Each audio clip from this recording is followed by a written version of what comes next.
को officially join क्यों नहीं कर लेते? मैं क्यों करूं पीटीआई को ऑफिशियली ज्वाइन? सर मतलब आप जिस हम बात पीटीआई को बंदों की कमी नहीं है, पीटीआई को तो वोटर की बदहजमी हुई है इस वक्त। Sir it's not it is an over crowded.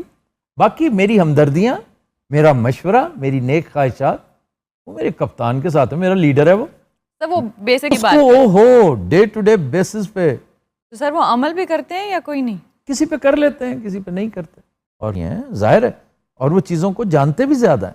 उस सिचुएशन में रह के कप्तान चूंकि खुद एक एक चीज़ बर्दाश्त करे। पहले और बात थी, पहले मैं इतनी रेवरेंस शो नहीं करता था उसके लिए, पहले वो हमारा कप्तान था, हीरो था।